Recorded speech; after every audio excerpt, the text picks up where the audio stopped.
General Motors just spent $35 billion to bring a massive 5-meter-long electric SUV to the narrow, winding streets of Europe. Welcome to today's Deep Dive, where we've pulled together test drives, market analyses, and tech specs to give you a complete picture of this bizarre strategy. Yeah, it really is a huge gamble. Right, because, let's be honest, bringing a giant American Cadillac LYRIQ to a European city, it seems like bringing a sledgehammer to a carving contest. That's a great way to put it. And by October, they had sold a grand total of, 167 of these across 4 countries? Why is GM throwing money at a massive vehicle that clearly doesn't fit the landscape?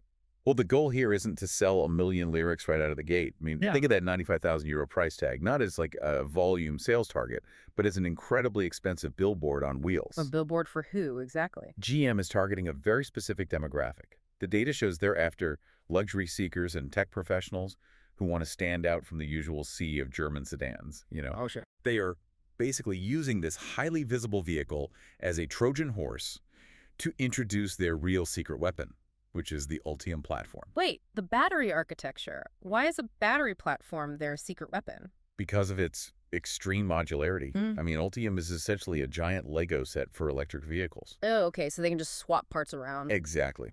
GM can stack these battery cells to build a 3-ton luxury tank today, and then reconfigure the exact same underlying technology to build a cheaper, compact city car tomorrow. That makes a lot of sense. Yeah, and by launching the premium LYRIQ first, they insulate themselves from the current chaos of the EV market. Premium buyers aren't swaying based on fluctuating government EV incentives, right? They're buying for the luxury experience. And you definitely feel that luxury inside. Reading the test drives, it sounds like a rolling lounge. It's the absolute opposite of that stark, empty minimalism you see in a Tesla. Oh, totally. You're sitting behind a stunning 33-inch curved display. You're surrounded by real open-pore wood metal finishes.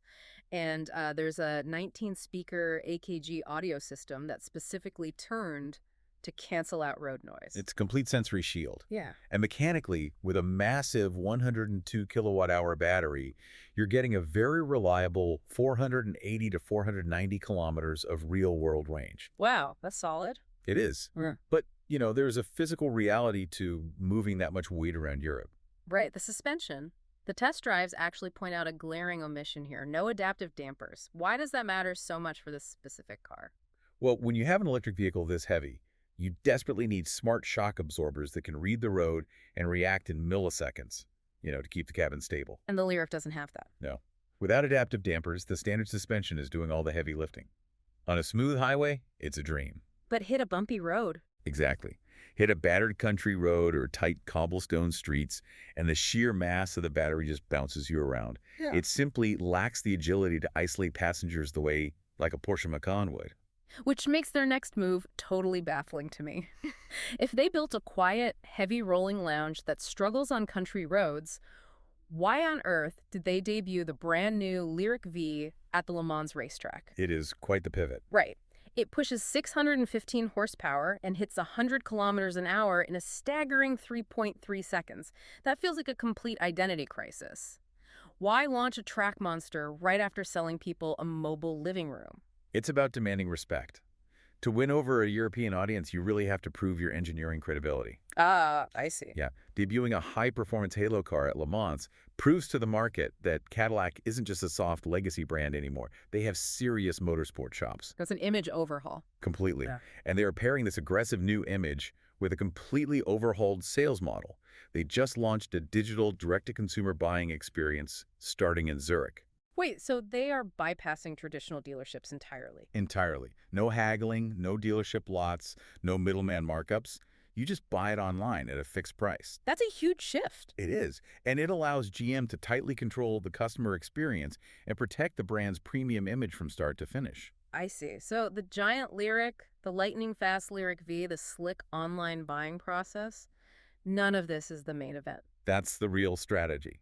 They are getting Europe used to seeing the Cadillac badge again, rebuilding the prestige, all so they can pave the way for the upcoming Optic. The Optic, right. Yeah, it's a much smaller 4.8-meter SUV with 300 horsepower and ultra-fast charging.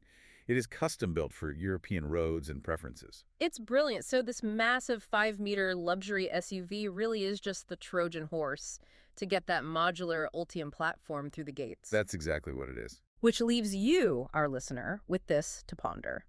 If GM can use this digital direct-to-consumer model to successfully rewrite their entire legacy, what happens to European legacy automakers when GM's smaller, more agile EVs fully invade their home turf? Will that sledgehammer turn out to be exactly what they needed to break in? Something to keep an eye on next time you see a Cadillac badge on a European street. Absolutely. Well, thank you directly to you, the listener, for spending your time with this deep dive today. And if you appreciated the listening experience, please kindly smash a like. It really helps us out.